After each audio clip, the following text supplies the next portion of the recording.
Lord is working through this with me. And he will work through it with you. And whatever your it is. And I recognize it's not what so many of you are dealing with, but it's something to me. It also has allowed me to spend time loving on my daughters in a way that my mama never loved on me, and how critical that love has been to them. Now, the million-dollar question is, and I go back now to the scripture. What's the million-dollar question? About the mountain. Why don't we move? It's a simple question. Yes, it is. God says move. Why don't we move? God has taken us through our dry places. He parted the Red Sea, whatever your Red Sea is. He provided manna from heaven when they got bored with what they were eating and drinking.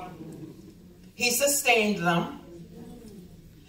But he finally tells them to move to the promised land, and they don't go. And I know God is telling you all to move, but you're not going. And why do I know that? Because we're still up here crying about what we cried about last year.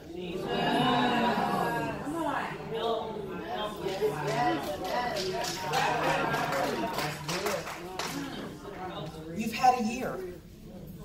You haven't moved from the mountain either. And so we're tempted to judge the Israelites, but truth be told, we're not moving because we're comfortable with close. We're comfortable with being close to the promised land, but not in the promised land.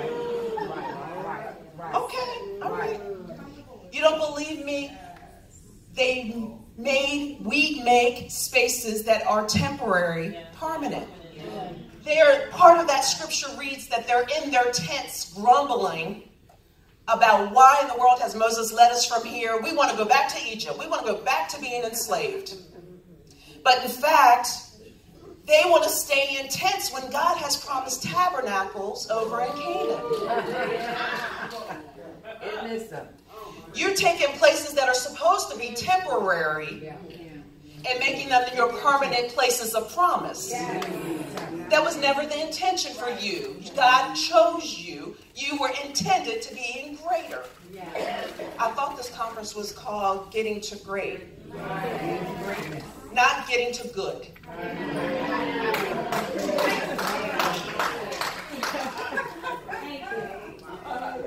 Now, let's be clear. Good is fine. Good is fine. But God intended for great. God intended for a promised land that was flowing with milk and honey, not crackers and jello. Now, my friends and my people, it's a pain to work for me. My team members, I have 9,000 employees. They will tell you I'm hard to work for. And I am hard to work for because I hate average. Everything in my being hates average. I want great. I want best. I want excellence. I want terrific. I want the pinnacle of what God has to offer me and all of you. God did not intend for us to stay in these weak, temporary spaces that are not the promised land. And in fact, I've lost a lot of friends over that. And you know what? It's so okay. I had to leave some good friends who were very okay with good. They didn't understand my desire to stretch. And they were church folks. I love them. I still love them. We're still good friends, but I had to keep it moving. You have to drop off some people who don't want to move. Drop them off.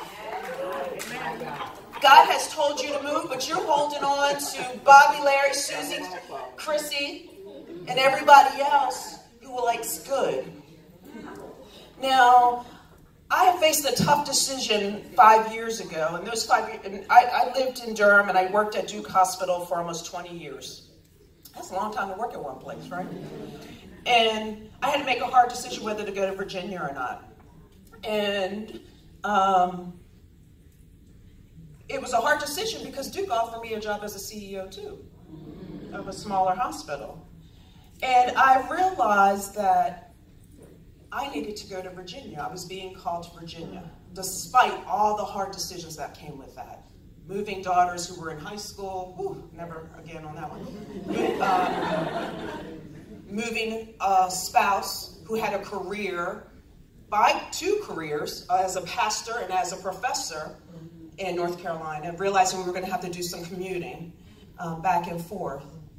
But I was clear that God had a promise of promotion for me. And you have to know when God is trying to promote you. Now, what was happening at Duke was a promotion, but it wasn't the promise. And so sometimes you're going to be given the opportunity to be promoted, but it ain't the promise.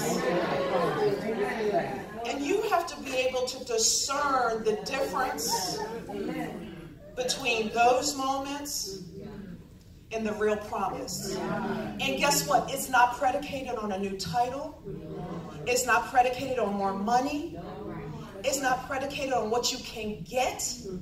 It's predicated on the relationship that you have with God, and what He told you is a promise. And I promise you, should you follow that promise, all the other things will be added onto you. And guess what? When you follow the promise, when you get the Gucci purse, when you get the Stuart Weitzman shoes, when you get the Brooks Brothers blazer,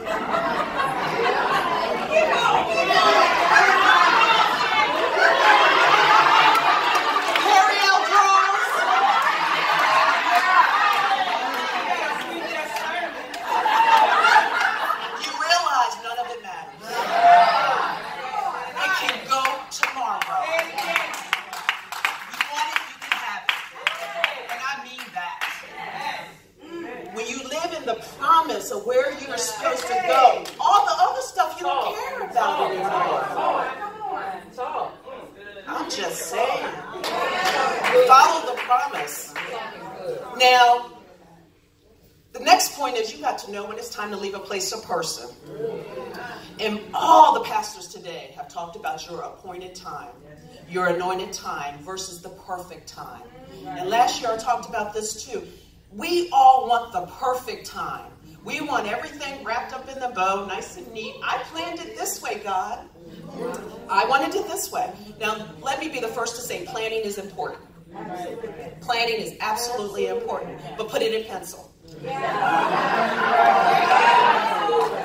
in pencil. Because there are some things that you cannot plan. God's favor is not always planned, but it's promised, so remember the promise. Some of you all are waiting on education and knowledge. And again, I'm well educated. But sometimes God is saying move. God's talking to me. God is telling me you got to do something different. He's already told me you're going to do something different. I am probably not going to be doing tomorrow what I do today next year this time. And that's okay.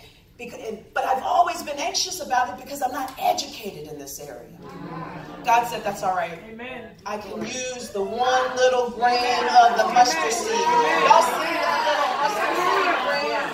He said I could use that. And, I'm calling on the ancestors of Mama Bullock, who's a special lady to me, who had nothing, born at Duke Hospital on a hospital slab in the morgue, birthed her babies in the morgue, because black folks weren't allowed to be taken care of at Duke Hospital in her day. But I'm calling her up because she took care of us on Sunday. So while we ate jellos and crackers Monday through Saturday, she fed us on Sunday on one head of cabbage and lettuce and greens, and somehow she could make a cabbage and collard greens this much, go this far, and fill 50 people at her home in Durham, in her one-bedroom shotgun house. And so I am a firm believer that if you give God a grain, He will multiply, especially when you're doing service for Him.